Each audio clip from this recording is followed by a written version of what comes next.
So a lot of organisations that we speak to think that they're too small to be targeted by the bad guys, and that's just wrong. The bad guys do target the big financial organisations, the big manufacturing organisations, but those guys have dedicated cybersecurity teams.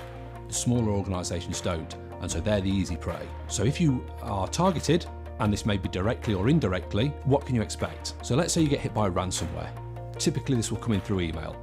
It will address itself to you and purport to be from your favourite shipping organisation or online retailer, saying click here to check your shipping information or click here to look at this invoice, and people will click on it. Sometimes there is a perfect storm and that person is expecting a delivery or is expecting order confirmation details. When they click on that link, that is when the malware can begin to start its action. What will happen is that you will open the attachment, and sometimes it will say, oh, you need a macro enabled to look at this file.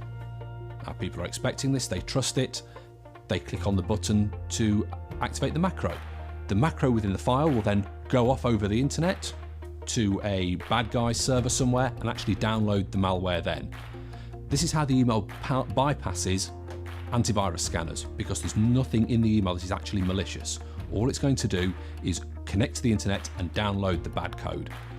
Once you get the bad code, it will then slowly and quietly start to spread across all of your files, encrypting them all. And not only will it encrypt the files on your computer, but it will also encrypt any files that it can access across the network. So if this person has got access to everything on the server, guess what? Everything on the server is going to get encrypted.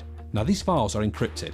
This means they're locked away and cannot be accessed unless you have the passphrase. It uses industry standard encryption ciphers, the idea being that it makes it really difficult to unlock them unless you've got the key. Once this process completes, and it may take several hours to complete, a handy pop-up will appear on the screen saying, "You've just been encrypted. Please pay me and I'll release the files." Now, typically this payment is requested in Bitcoins, mainly because Bitcoins are largely untraceable. Now, many people, the first problem they have is, what on earth is a Bitcoin and how do I get one? And that can cause problems. To add some additional jeopardy into the process, the little pop-up will also say, in 72 hours, I'm going to delete the key. So therefore you won't be able to get your files back, so you better pay quick.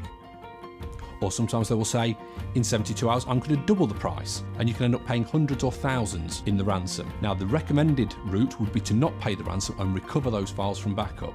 The reason that this is recommended is that once you have paid the ransom, you go onto a soft target list, and then the bad guys will resell that list to people that want an easy target, someone that is known to pay the ransom. If you don't pay the ransom, you don't get your files. It's as simple as that.